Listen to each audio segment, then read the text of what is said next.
We're here for Podcast 9, another thought-provoking episode of this oral history podcast series, a journey through the past, present, and future of mining. I'm your host, Priscilla, and today we'll be exploring some fascinating developments in the mining world alongside my co-host, Mónica Ospina. We're thrilled to be joined again by Sigurdson and Luke Danielson, two experts who bring years of experience in sustainability in mining. Today's episode covers the evolution of the mining industry's relationship with indigenous communities, the concept of social license, and the increasingly complex regulatory landscape that mining companies must navigate. Ben and Luke take us through the development of the concept of social license, how it has galvanized change across the industry, and the vital role of indigenous rights in shaping the future of mining. They underscore the need for robust frameworks for consultation, benefit sharing, and environmental management to foster trust and collaboration with all stakeholders. We also dig into the challenge of closing legacy mines and the emerging expectations around building truly sustainable relationships with local communities. It's a conversation packed with insight, so stay tuned.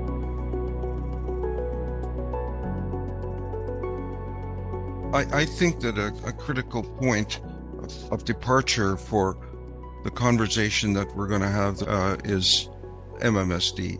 It jump-started many things on many fronts. But I think one of the most powerful concepts that was built and grew through that is the concept of social license.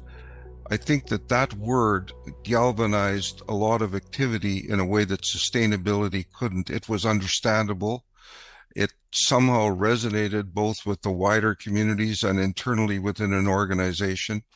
It had the ability to kind of be the bulldozer that was starting to push these ideas out on many fronts in a way that people could relate to.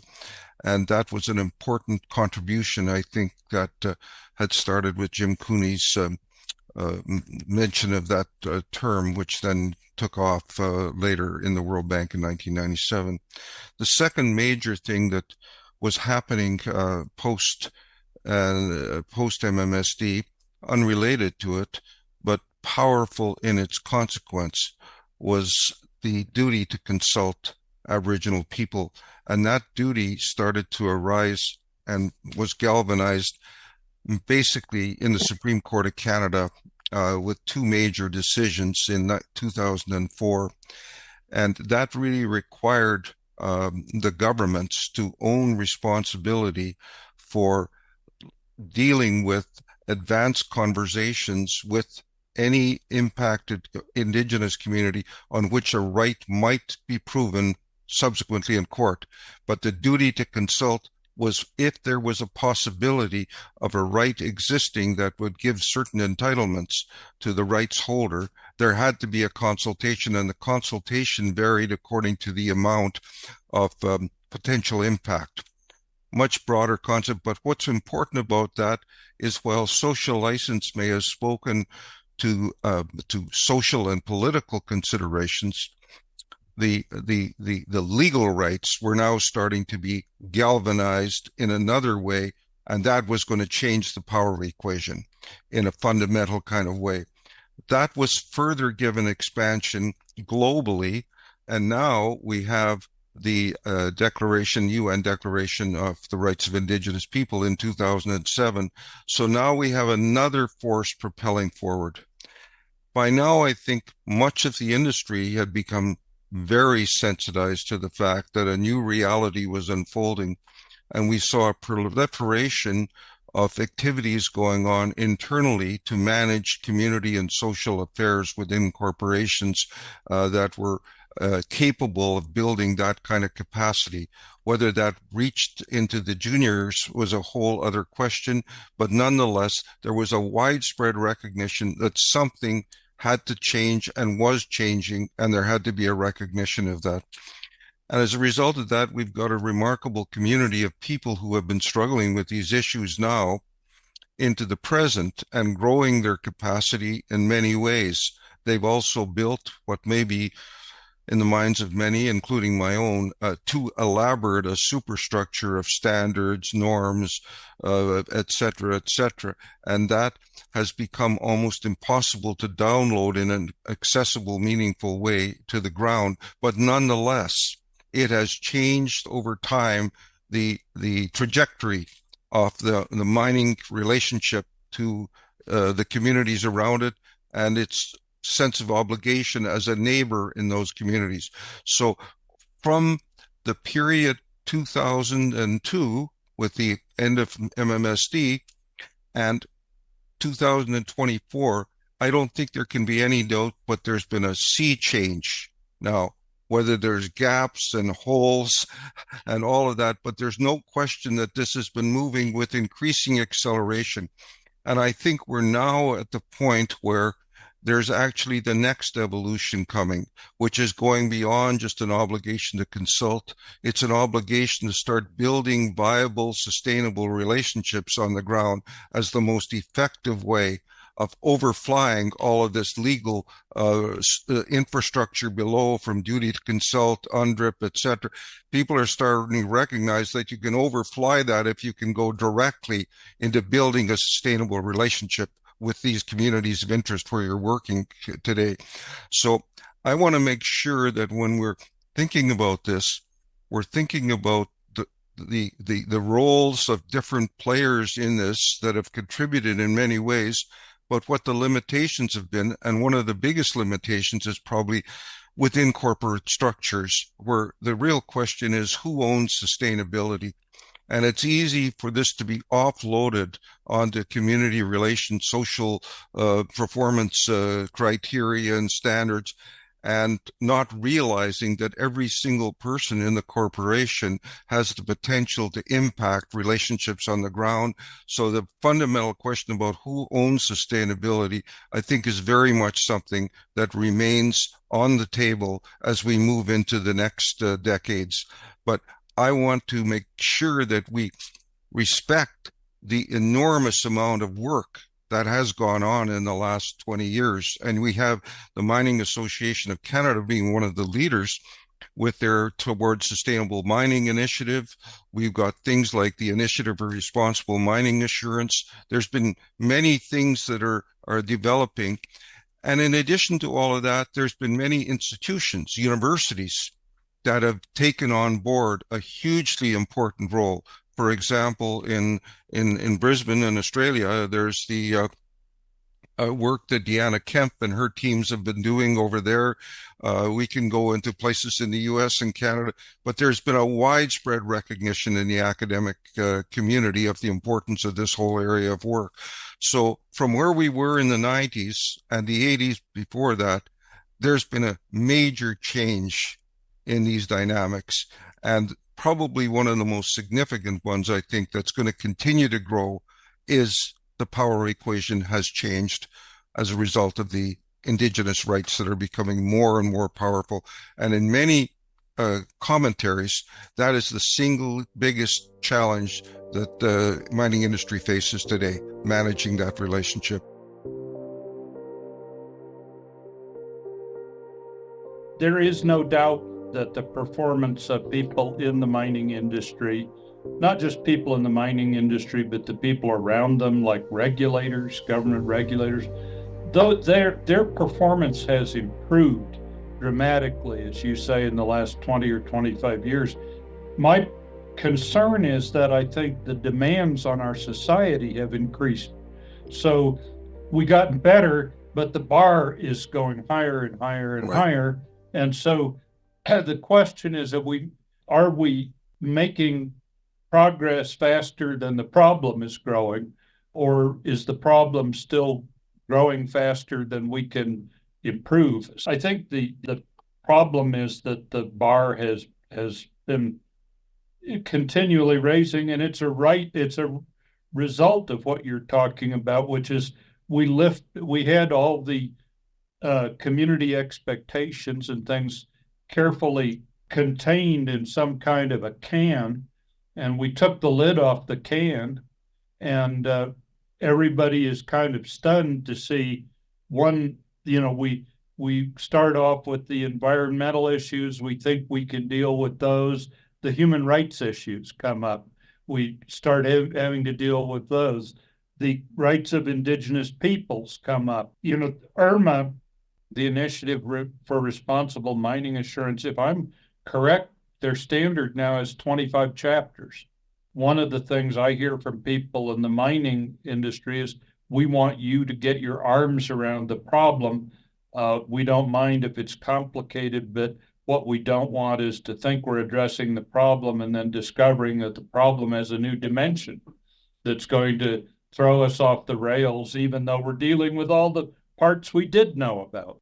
I do think that the indigenous relationship is going to drive a lot of what happens here. I don't know. We recently published a book on indigenous rights in 7 Latin American countries.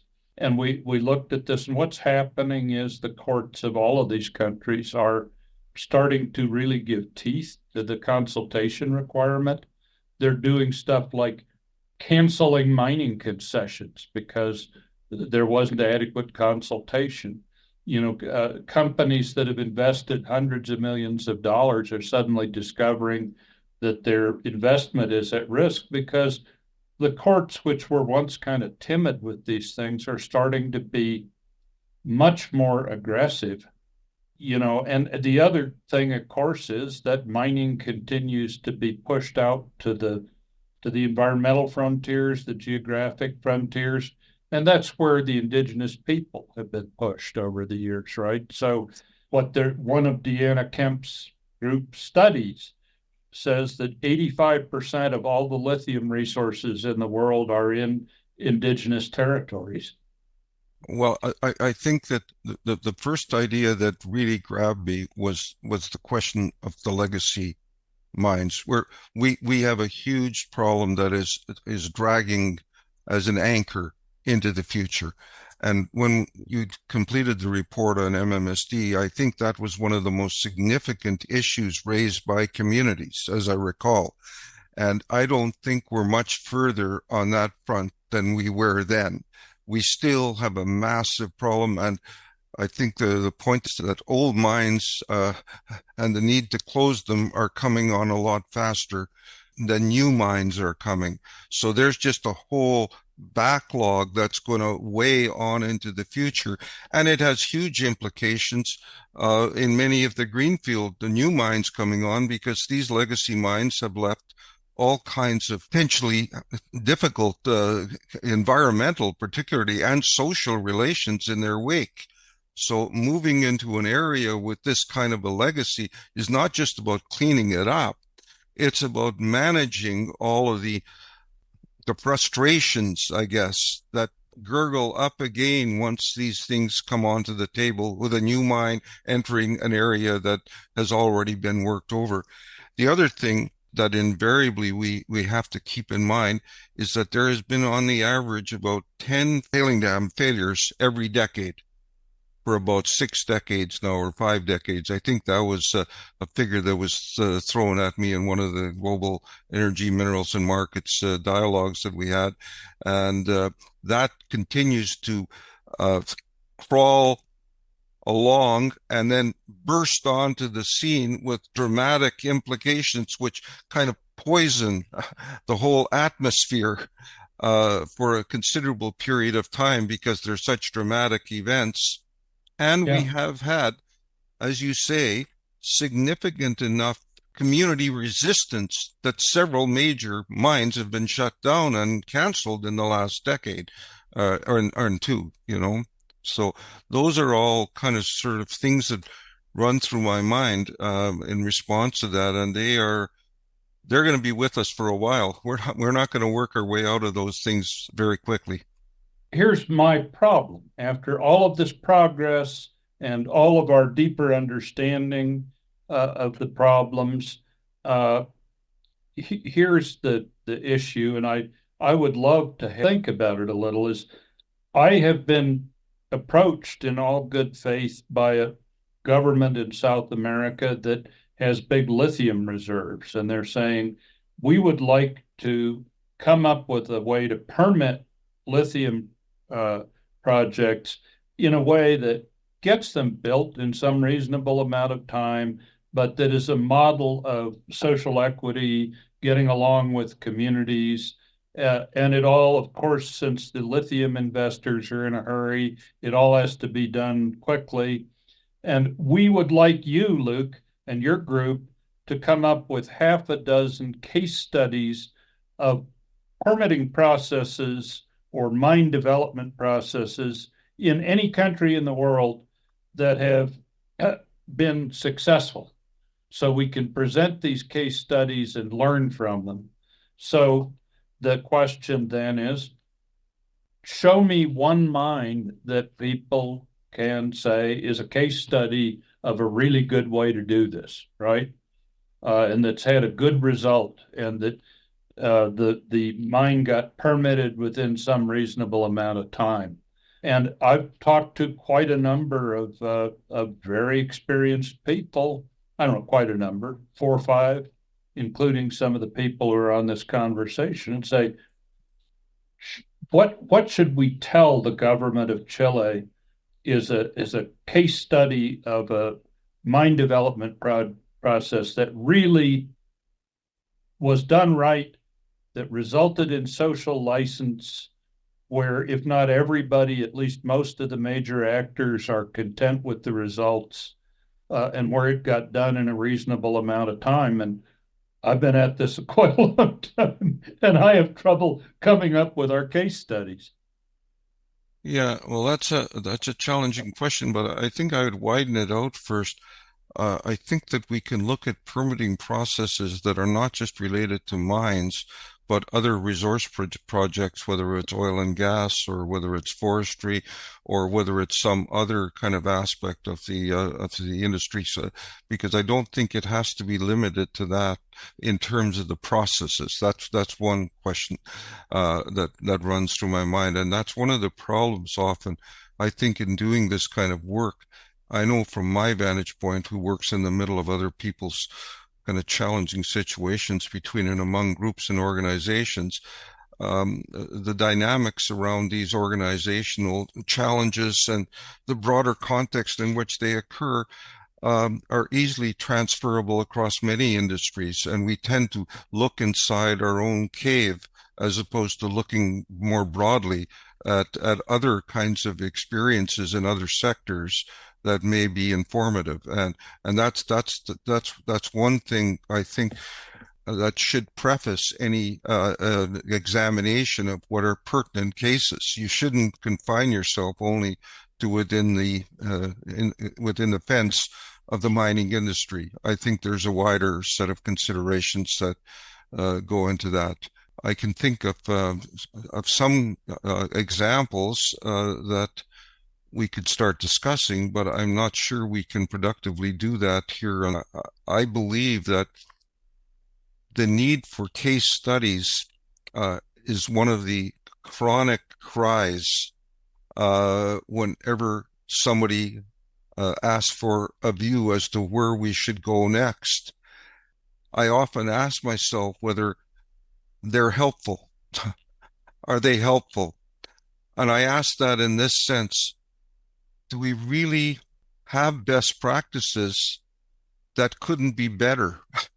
And is it just creating a low baseline by only looking at what has happened already, as opposed to what could happen, what should happen, and what principles and practices and approaches should be informing those cases, hypothetical cases, I guess you might call them, or stereotypes, or some other word other than just a case study?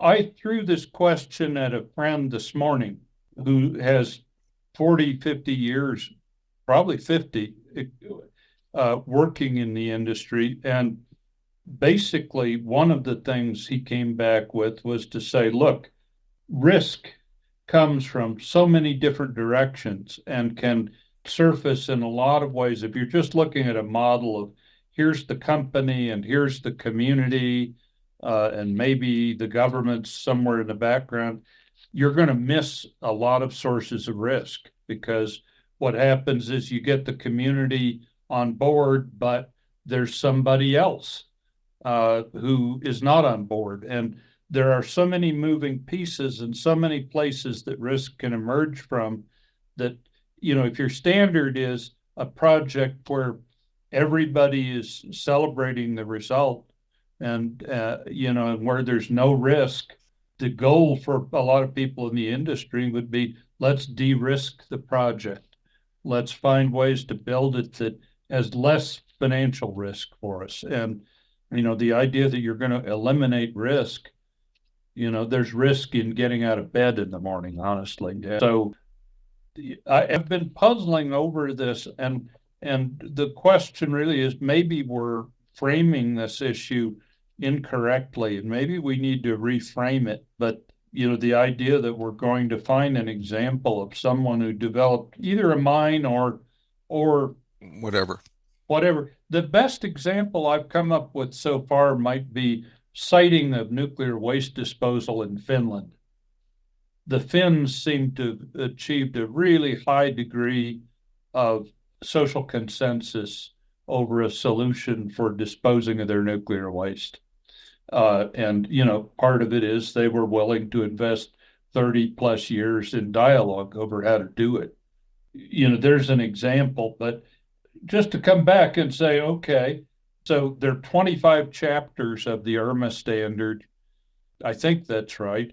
And, these are not like, the chapters are not a page or two long. It's a complicated document. And by agreeing to IRMA certification, you're agreeing to having really a lot of things looked into. So what? So you comply with every aspect of the IRMA standard, and that is validated by their independent validation process. Even then, what have you achieved? You haven't achieved a zero risk environment for mining. Well, I think that's exactly right. But the wider conversation that we're having here implicitly at the subtext of it is, as we start moving into the next decades, and we have this large body of people that are professionally involved in one way or another, internally or around these problem sets, what are some new ways to approach moving the yardstick further out on many fronts? And this is a classic example of where people invariably think, well, there is somebody with a magic answer somewhere, and that case study will reveal all. And I think the point that you make is, and that I'm making is, I don't think there is any such perfect standard. I think it's a set of tools. Now, 25 chapters. I don't know enough about all of where IRMA is today, although I was part of it for the first 5 years from the very beginning. But I know that the complexity of that alone might be challenging.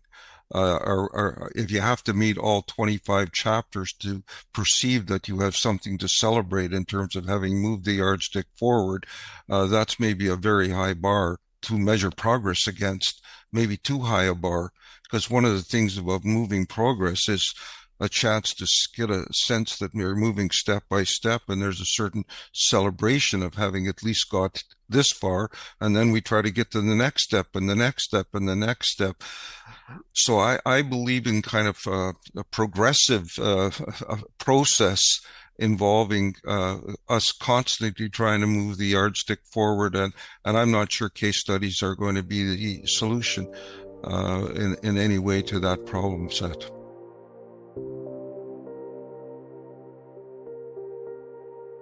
It's a really complicated set of issues, because you have to meet so many requirements, right? And you have to have, as you were pointing out, a tailings dam that isn't going to overwhelm some village below the dam and kill everybody. And you need to observe human rights. And even if you're operating in an environment where the government of the country you're in doesn't observe human rights very well, there's just really, really a lot of things you have to manage. And if it was really easy and you could just come up with a formula and say, if you take these 3 steps, everything will be fine, that'd be great, but life doesn't give us many opportunities like that, right? Well, and this is something that I've learned over the years beyond any doubt, that if you want to think differently in the external world, you have to think different internally. And so I would turn this around. What is a case study of an exemplary mining or resource operation in which there is built in the low beam, high beam capacity for that organization to manage effectively risk and its relationships socially and physically? And I think that the question should be turned in, because quite honestly, when you work in these organizations, when push comes to shove and we have to move more rocks to meet profit expectations, the rocks move much more quickly than people are able to respond to them. And so when you look at who really controls power in most of these organizations, it's the people who are moving the rocks, not the people who are worrying about the people. And so if we really want to develop insights into what it's going to take dealing with competencies that are adaptable into different environments that organization is going to work in. And I think there's severe challenges inside organizational structures. There's very serious spaces between, marketing, production, operations, finance. There's just all kinds of internally inconsistent drivers. But I think that the people that fall first are the people in the social and community affairs departments. Yeah, probably the rock movers would tell you that it's the finance people who ultimately call all of the shots for everybody.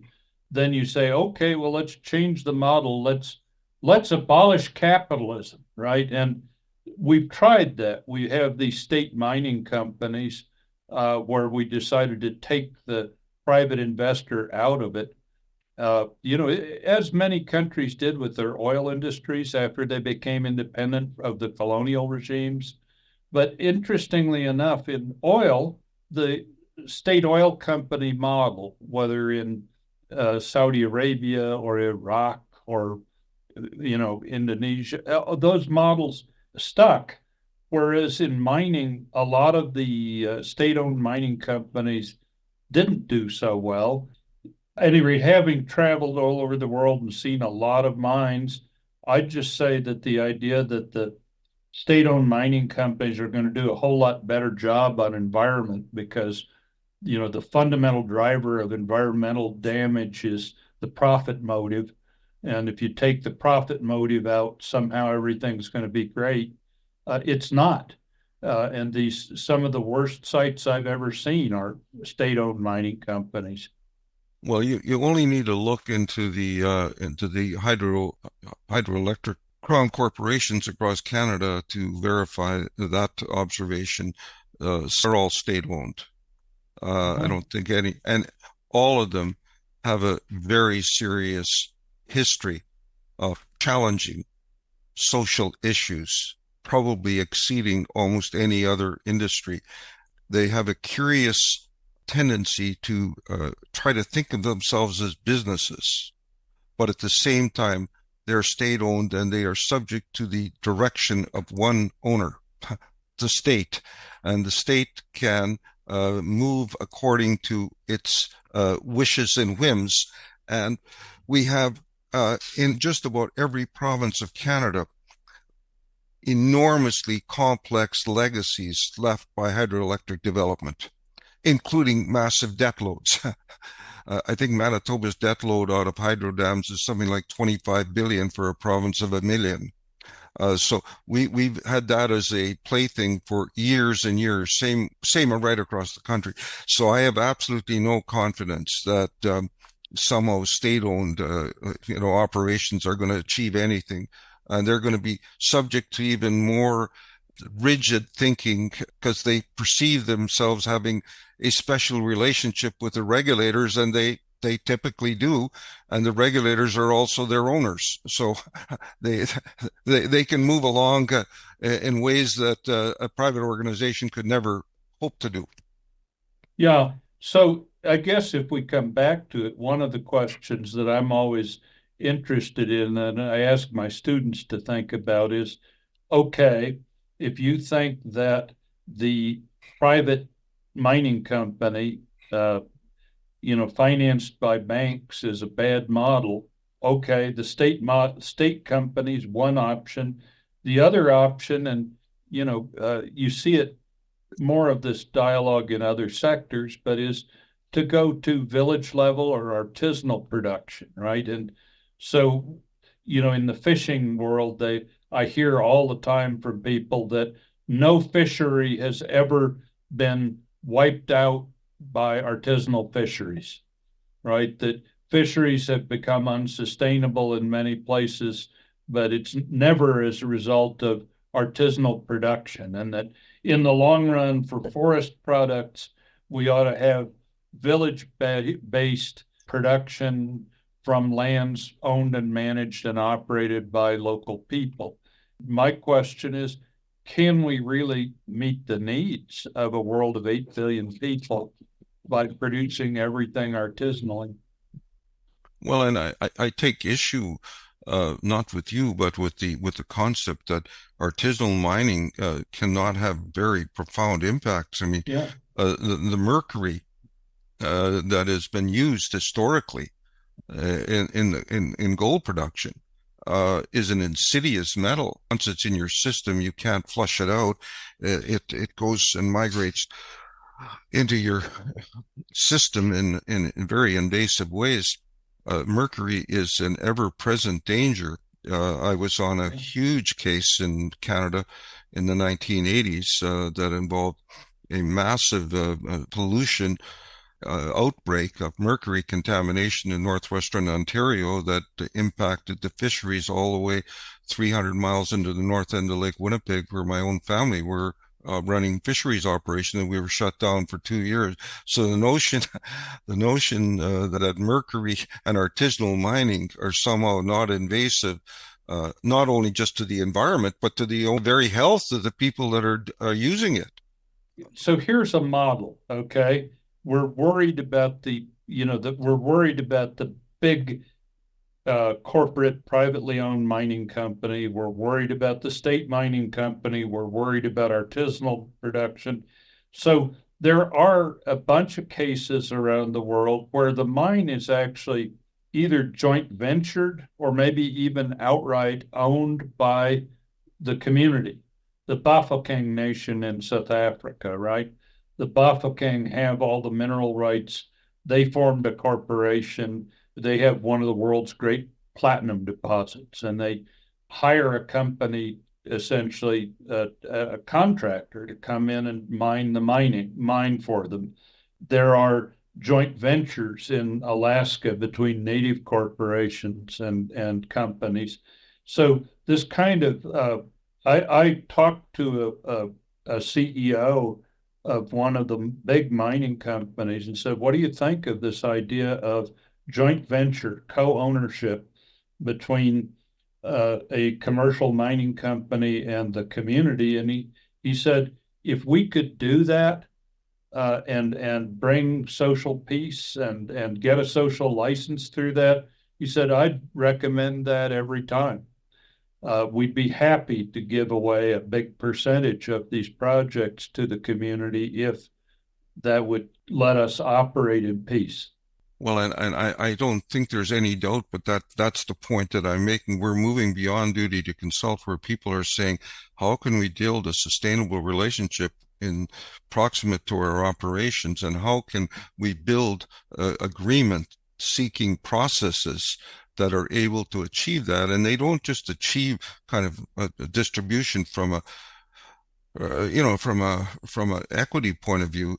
More importantly, they are an important window into the operations and integrity of the mine through the lens of the community. There's not just business cases, there's community cases, and the community case has their own set of criteria and expectations. And we're seeing that across British Columbia, no question. We've got multiple examples of benefit impact agreements between mining companies and right across Canada.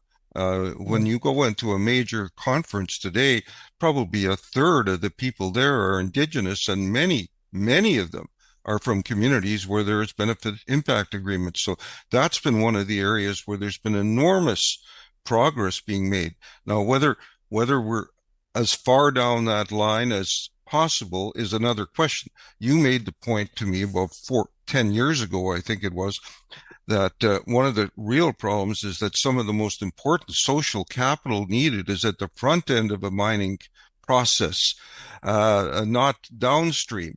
And so how do you create a mining model that's going to provide a capital source to manage at the earliest possible point the social issues? Because typically mines don't make any money for at least 10 years. So even the very question about how it's structured has to be considered. We're involved in a really serious research project right now on impact benefit or community development agreements, right? Right. And one of the conclusions is that worldwide there is a very considerable problem with, what would I say, lack of transparency within the community. A handful of community leaders make some kind of a deal that benefits them or benefits their family, and the rest of the community doesn't even know what's going on. And, Canada, I hate to say, has a lot of those problems where, they make this argument that we've had the white people interfering in indigenous governance all these years, and you guys stay the hell out, and we're not telling you anything. We're not talking about what we're doing. We're not disclosing anything. And the problem of lack of internal democracy and transparency within communities, whether they're indigenous or not, is a big problem worldwide. No, I completely agree. But so when you think about it, there's a lack of transparency inside organizations viewed from the external. We don't really have a lot of transparency into some of the dynamics that go on between different business units and where the drivers are. So one of the things in the work that I do is that in building level playing fields, both sides have to explain how they're going to manage those problems. And I think the issue is, how do we make benefit impact agreements and the process of their development better? And because that problem that you speak of is a very real one. Classic example is Ontario Power Group. So I think it's a big plant up north.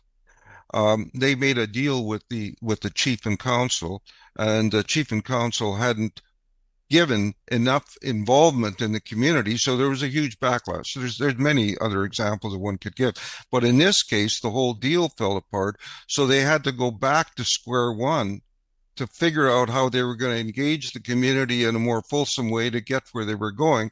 But now the baseline had already been established, so it became an even bigger problem for Ontario Power Group to deal with. I just give that as an example. We actually have something that we're working on right now. We have a project in the Philippines where we're looking at community agreements, and our colleagues there have developed a cell phone app. And the cell phone app allows any member of the community who has access to a cell phone to see the negotiation process. Here's what they're offering. Here's what we think. It also allows everyone in the community, once the agreement's in place, to monitor how much money's coming in, where's it going, who's getting it.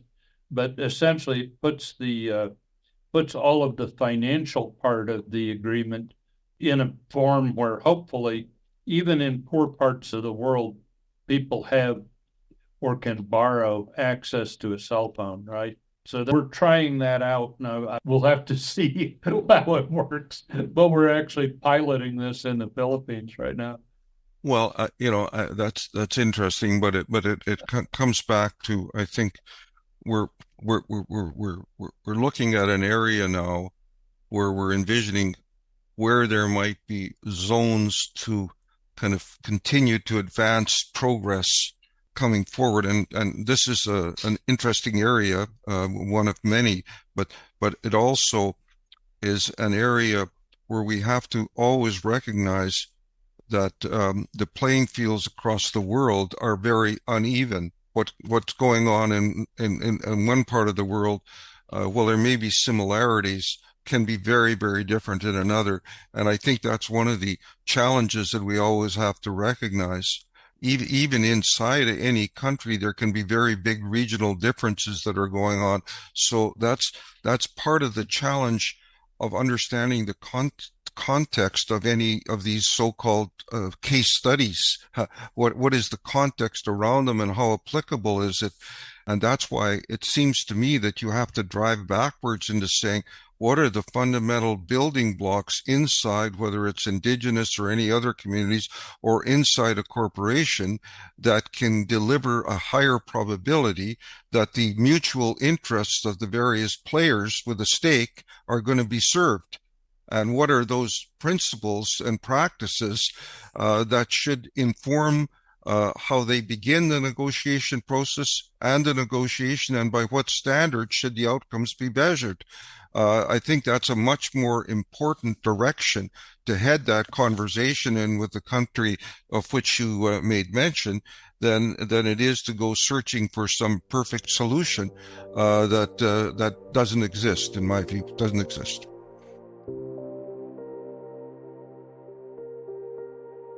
We are today wanting to talk about the issue of mine closure, and I thought I'd at least mention some ideas on that. In my mind, what I'd say one of the big issues is that we have a bunch of these very, very big, very old mines that we can't find a way to close, right? Whether it's Oktedi in Papua New Guinea, or Concola in Zambia, or Cerro de Pasco in Peru is a site where I've done work. And just to look at the problem, it's multidimensional. There's a mineral deposit there, right? The region, when the mine came in, had maybe 800 pastoralists who were raising llamas. Now there are like 100,000 people, but it's at 15,000 feet above sea level, and there's no economic activity in sight other than the mine or something derivative of the mine.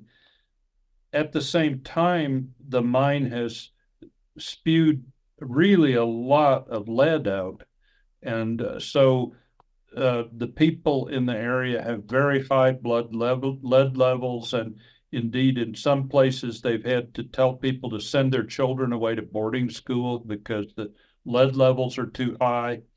You know, the government of Peru looks at this and says, if this mine were to close, we're going to have like this gigantic refugee problem.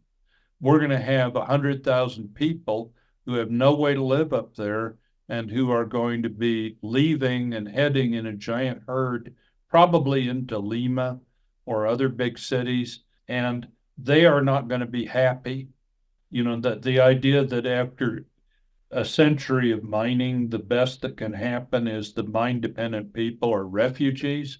You know, they came up with a plan for what to do, and the plan involved evacuating people from some of the areas that are needed. The mine is mined right up to the populated areas. People are living on the lip of an open pit.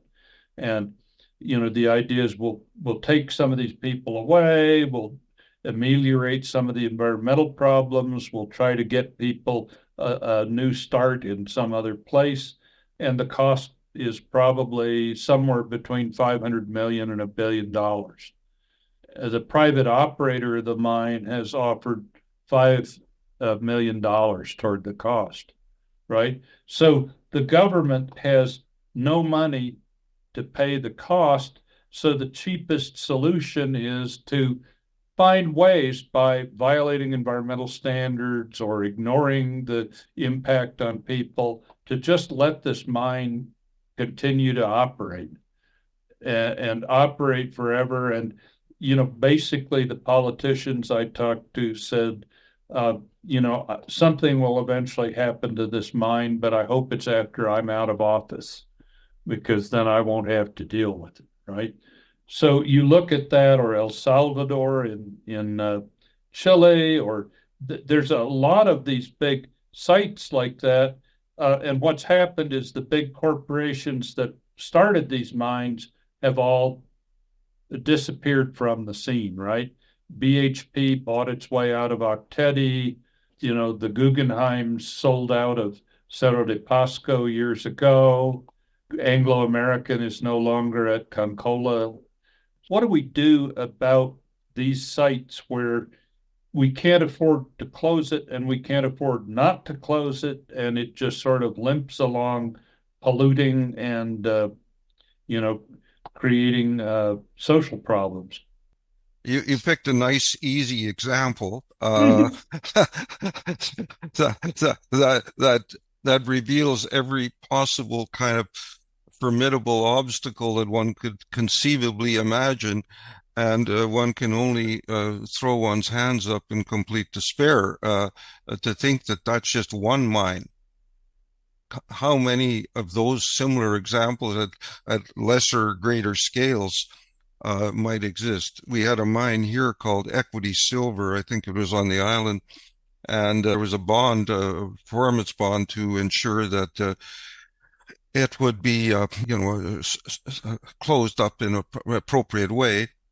And the biggest question that was being asked at the last major conference I was at with some folks from Goldcorp before it was sold, was one guy said, do mines ever make money? Because the amount that's been paid out on the performance bond is now far in excess of what the mine ever produced in terms of revenue.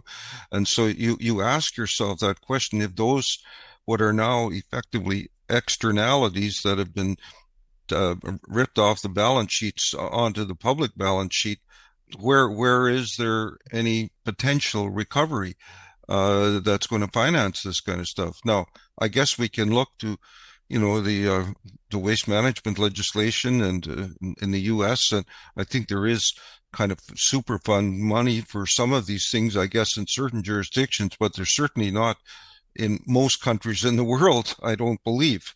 So we've got mines all over the world. If I were putting my economist hat on, I would probably say something like, it should be borne by the consumer.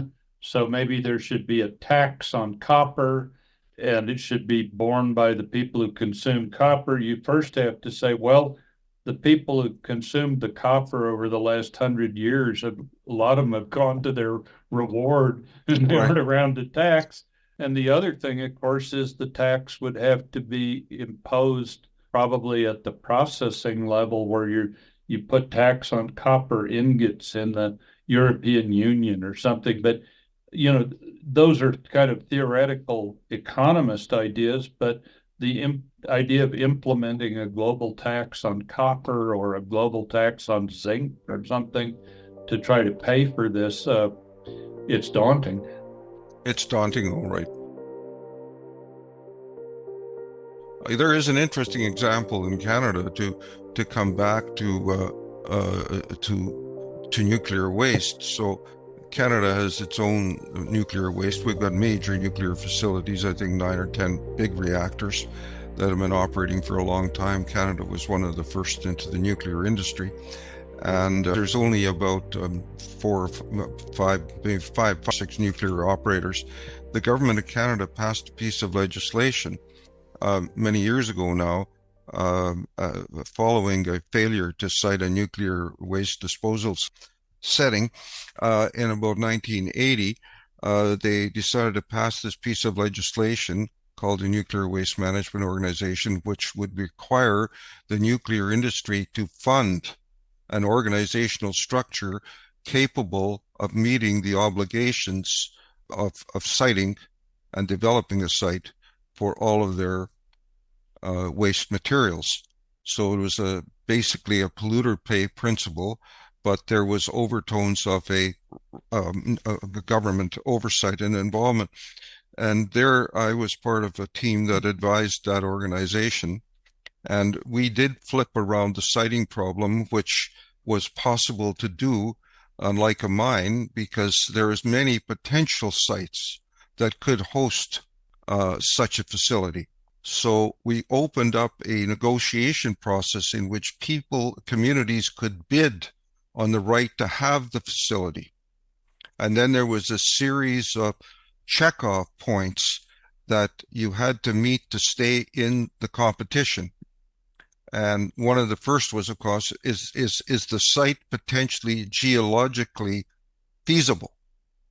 And because all of this would eventually happen on the Canadian Shield, there was a long period of consultation across Canada with Indigenous Canada. And so that was the front end load. I think 12 communities bid, and I think they're down to 1 or 2 now.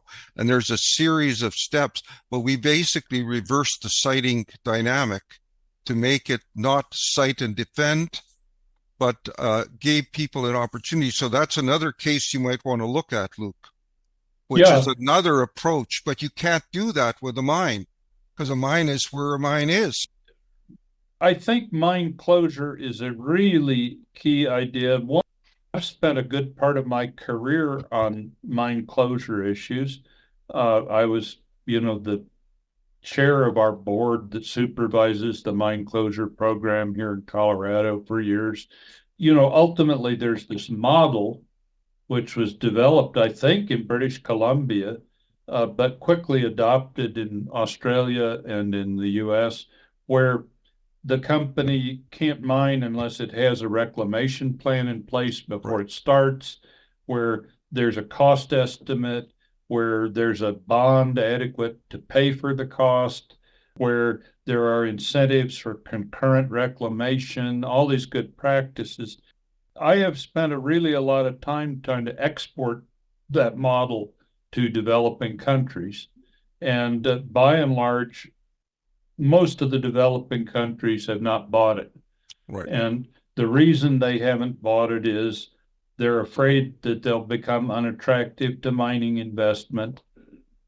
All kind of mining companies talk a great game, but if they have an opportunity to mine somewhere where they don't have any reclamation obligations, they don't say, no, we won't do that. Part of the problem is that you really need a government agency with a lot of technical capacity. The people in the agency have to really know what they're doing to make this system work right. And then the final thing is you need performance bonds or somebody. I on behalf of the Mongolian government, I talked to financial institutions all over Asia about would one of these banks issue a bond for a mining project in Mongolia, and no, there's no one who's willing to issue a bond for a mining project. So that kind of a system can't work. So then what do we do in a place like Mongolia, for example, or Niger, or someplace where there's quite a lot of mine development going on? Yeah, well, I think this Equity Silver was the first performance bond in British Columbia. I think that was right at the beginning of this whole introduction of this new regime. And it was just an interesting fact that you just raised it now. But that leaves us into a world where even the potential for building greenfield sites themselves is so limited, because there's so much of the world where there has been geological activity and mining activity in consequence, and minerals have this strange predisposition to like to live next to each other. So if we've already turned a mineralized area into a legacy site, that has all kinds of implications in the ability to exploit the remaining mineral potential.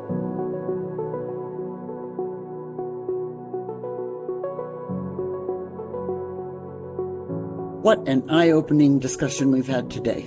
Glenn and Luke, as always, have given us a deeper understanding of the complexities surrounding social license, Indigenous consultation, and mine closure. Their stories remind us that the mining industry is not just about extracting resources, it's about relationships, whether with local communities, governments, or the environment itself. Exactly, Priscilla. One of the key takeaways for me is how far the mining industry has come, but also how much more there is to do. From legacy mine issues to the increasing power of indigenous rights, today's conversation really highlights the importance of long-term thinking and the need for new, creative approaches to sustainability and equity. Well said, Monica. And thank you to Glenn and Luke for sharing their expertise, and a big thanks to all of you, our listeners, for joining us today. We hope this episode has sparked new ideas and given you a broader perspective on the evolving landscape of the mining industry. Until next time, stay informed and keep asking the big questions. In our next episode, we explore the future of mining in the context of the green energy transition.